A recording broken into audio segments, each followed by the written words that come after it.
All the roll and go, where am I to go? Meet Johnny, where am I to go? For I'm a young and a sailor lad, and where am I to go?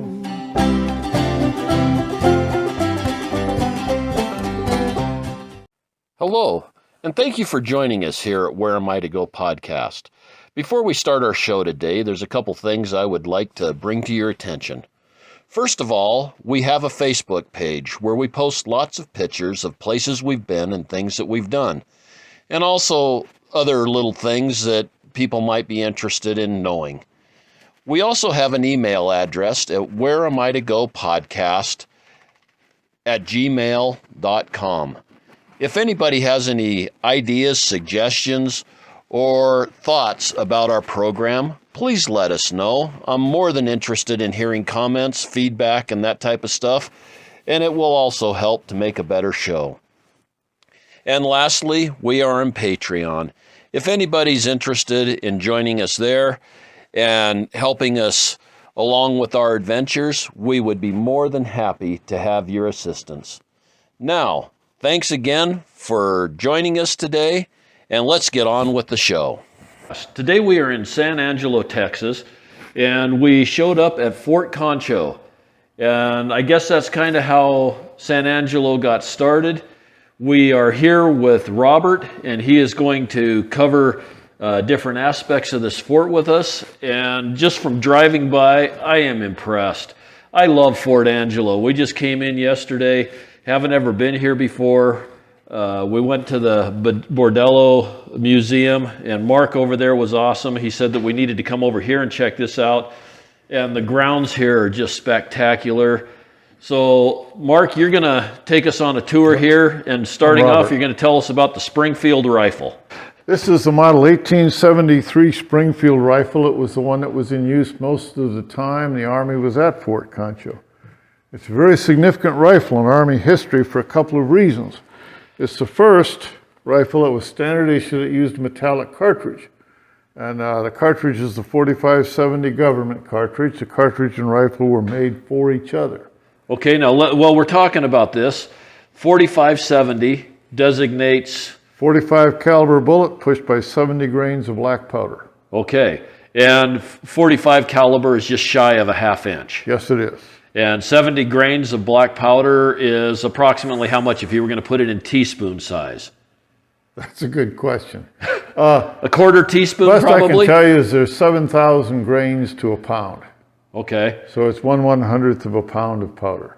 Okay, that's fair enough. Somebody, if they decide they want to measure that out, they can go get a scale and figure it out. But that's the way that they designated a lot of these guns in the beginning. Right. Was 4570 or 4050 or 4440 or whatever. Yes, it was. That's caliber and then powder charge.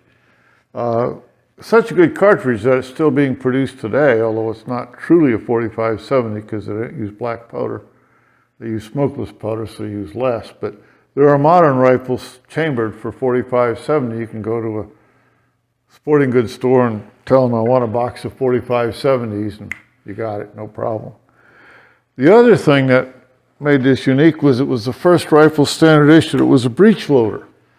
So you just open the trap door in the breech, close it, and you're ready to shoot. Okay, now when he's talking about the breech loader, there's a lever on the top of the gun, and when you push down that lever, the whole door opens up that's about 2 inches long and raises forward so that you can slide your shell into the chamber, and then the block comes back down and seals it into the chamber for firing. Yes. And after you fire it, you open that back up, and it spits it out. Automatically ejects. Wow. So instead of the 2 shots a minute that were pretty much standard for a muzzle loader, this is good for a minimum of 12 rounds a minute. Wow. That's pretty effective. It's also one at a time, but one at a time. Yeah. But it's very accurate to very long ranges. It's got twice. In fact, this is the longest range shoulder arm ever standard issue in the U.S. military. It's got twice the effective range of a modern M16 or M4. Wow. And what you're talking 1,000 yards easy? 1,100 yards. 1,100 yards. Yep. And they were using a lot of these on the open range for buffalo and stuff too, correct? Well, kind of. Most of the buffalo hunters used the Sharps, which was similar but much heavier. Okay. And it had a 110 grains of powder instead of 70. Okay, so it was a 90 45. to 90 to What did they 110. consider the caliber then? 45, still 110? usually 45 or 50 caliber.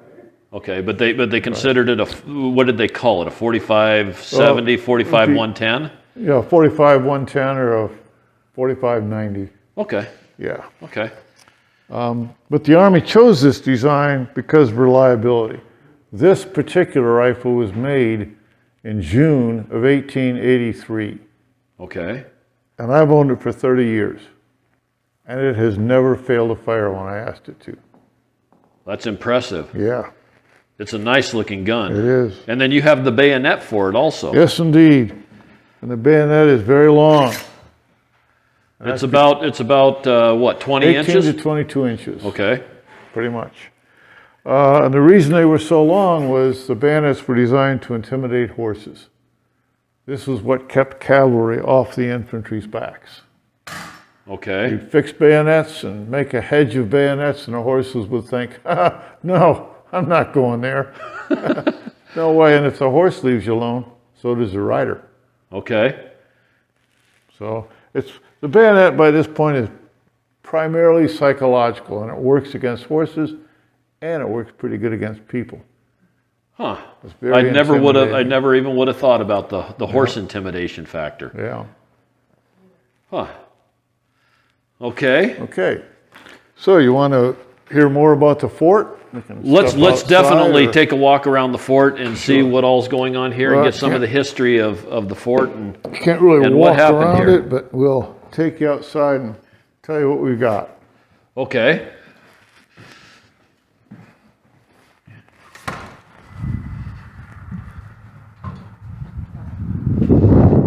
Okay, now this fort is really a paradigm of what the Army wanted their forts to look like.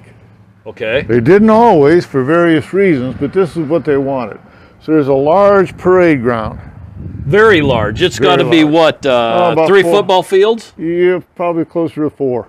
Okay. I think it's 400 and a little bit length. In the middle, there's a flag.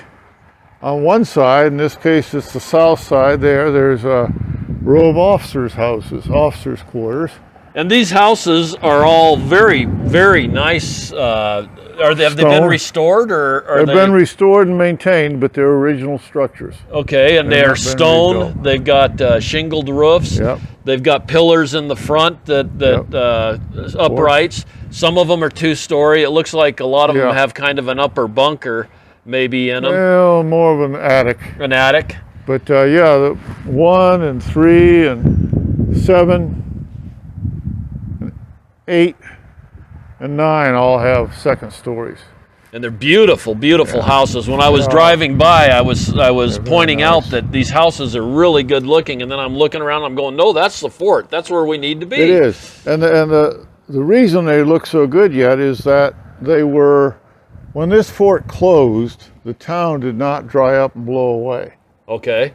So people from town bought them and moved into them and lived in them. Okay. And they were lived in, a lot of those were still private homes into the 1960s, 1970s. Wow. So they were maintained. All of the officers' quarters are original. Our signature building is the one in the center of the parade ground at the end. That's the headquarters building. okay. It's an interesting building because it's about twice as big as almost any other headquarters building. And because it exists yet, almost no other fort has a headquarters building that has survived. Wow. They're very, very uncommon, and most of them were much smaller. Okay. Then on this side, opposite the officers, were the enlisted men's barracks. And there were 6 barracks. The first 2 were double barracks, and they were for cavalry. So you Okay. could have 4 cavalry companies. Then you had 4 more single barracks for infantry, so you had 4 infantry companies, for a total of 8 companies, which was a pretty big fort for the time. And how many men were in a company? Well, that is an excellent question to which there is no good answer. You got to pick a day. Okay. But as a rule of thumb, during most of the force period, a cavalry company on paper was 60 men, in reality closer to 40. An infantry company was 40 men, in reality closer to 25. Okay. Because you got to subtract the men who have deserted, and up to a third of the Army deserted every year. Oh, wow. So you got to get deduct deserters. You got to deduct people who are in the hospital, deduct people who are in the guardhouse, deduct people who are stationed somewhere else temporarily, maybe on recruiting duty or guarding a stage stop or guarding a railroad construction, maybe laying or putting up telegraph lines, putting out roads. Soldiers did all of these kinds of things, and usually in small groups, not a full unit. Okay. So 25 for infantry, 40 for cavalry is probably a pretty good rule of thumb. Okay. And then we've got a few other buildings, but all of these two cavalry barracks, the storehouses, headquarters, and the officers' quarters, and the schoolhouse are all original buildings. The infantry barracks down there were rebuilt from ruins in the 1950s. They were standing ruins, and they rebuilt them. The headquarters is the only completely new building. It's built so it looks just like the original, and it is on the original foundations. Okay. But it is a new construction. Wow. Yeah. And when was this fort built? Construction started in December of 1867, and the fort stayed in service until June of 1889. Okay, so this was just after the Civil War. Right. It was and what was the purpose of the fort? Before the war, the U.S. Army in Texas built forts that were essentially defensive in nature. Okay. They were guarding something, and the soldiers sat in the fort and waited for trouble. After the war, they come back with a new attitude, and they're much more aggressive and offensive minded. So this fort was not really guarding anything in particular. When it was begun, the next closest building was 70 miles away, and it was another fort. Okay. So it was going to be a place from which the soldiers would go out and look for trouble. They would go out on patrols and campaigns. Okay. Well, there was a lot of hostilities towards the settlers at the time? Or? Well, yeah, during the Civil War, when the Army left Texas to go back east and fight each other, the Comanches pushed the frontier eastward about 200 miles in 4 years. Wow. So, yeah, the Comanches they called themselves the Lords of the Plains, and nobody really argued with them about it. They were a force to be reckoned with. And so Fort Concho's primary concern was the Comanche, the Plains culture mounted Indians, who in this area were mainly Comanches and Kiowa. Okay. And there's no wall, no defensive wall at all, because nobody thought they were going to attack a fort anyway, and they were right, they never did. Okay. Yeah, it is really open. It's really a neat parade grounds, and I'm sure that you guys have reenactments every once in a while. In fact, some of that here. Coming up December 5th, we're going to have a couple artillery pieces right there on the parade ground, shooting all day on the 5th. Really? And we do it. Yeah. I need to come back down in December. Yeah, every 4th of July we do that, because the Army celebrated the 4th with artillery fire, not these sissy fireworks stuff. Right. Have they ever blown up an anvil here? No. That's one of my dreams, is to either see that happen or make it happen myself. But I haven't done it yet. Yeah. But, okay, so now when a visitor comes here to the fort, you've got, I noticed as I was walking down through the enlisted men's quarters that you had the cannon, Gatling gun set up down there, along with something that I've never seen anywhere, and that's that harness setup for pulling those cannons. And you had a saddle in the middle of the harness on one side for a rider in the team, and then on the other side you had a pack. Yes. And what did they carry in the pack? That was the driver's valise, and the driver couldn't wear a backpack, so he put his spare socks and his coffee cup and anything the driver wanted to carry went into that valise. Okay, now did they have the driver was the man on horseback? The man on horseback. So they didn't have a stage like the guy with long lines like what you see on freight wagons. No, it's interesting because people have seen stagecoaches with 6 horses. Right. And you just need one driver. Right. But the Army used 3. Each of the near side horses, we had 3 teams of 2 horses, and each near side horse or left side horse had a rider who with his left hand controlled that horse, and with his right hand reached over and controlled the other horse. Really? Yes. And so why do you think the Army used 3 drivers when you only need 1? So that the other 2 guys didn't have to walk. No. No? That would have been my motivation. I want to be on that horse instead of walking. Tell me. Because the stagecoach driver is not going to deliberately drive that stagecoach somewhere he's going to get shot at. Okay. But that artillery piece is. If you've only got 1 driver and he gets shot, all of a sudden you got 4,400 pounds of equipment pulled by 6 crazy horses. Okay. Absolutely out of control right next to you. And now that makes perfect sense. So the other 2 can control it if one of them gets shot. Yeah, there's nothing quite like a runaway team. No, especially when he's hauling 4,400 pounds of lumber and cannon. Yeah. So you've got the back down here with that display. Do these other buildings have displays in them also? I haven't had a chance to walk and look. We got the artillery in that place. And then the next barracks down is set up like an infantry and barracks and mess hall would have been. Okay. With the bunks and the headboards and everything. Very much like they would have been in the late 1870s, early 1880s. Headquarters is open, and most of the rooms are set up. There's a court-martial room, an orderly room, the adjutant's office, the regimental. No regiment was stationed here in its entirety because it's not a big enough fort. A regiment was 10 to 12 companies, and we could only hold 8. Can we step over here? I'm sorry to interrupt you. The wind sometimes really affects my microphone. So I'll get right in here. So the regiment would be headquartered here, and via telegraph would control the other units at other forts. So there's a big room in there for the regimental headquarters, and then the commanding officer, and there was a library. Okay. But most of those rooms are set up the way they would have looked at the time, and a couple just have exhibits.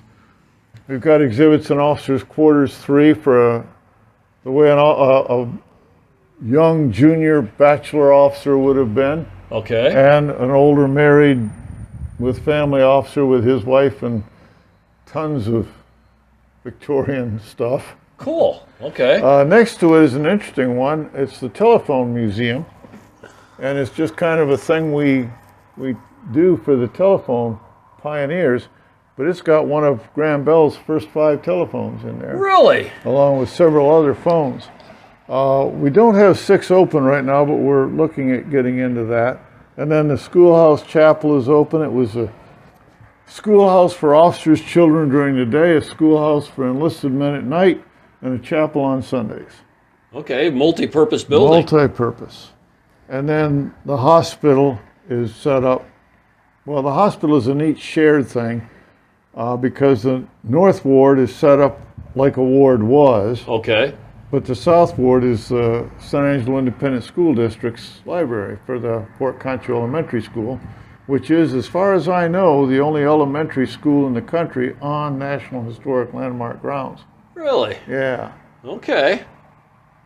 Well, that's cool. And then then your guy at the front desk said that you had some mules that were back at the stables. Okay.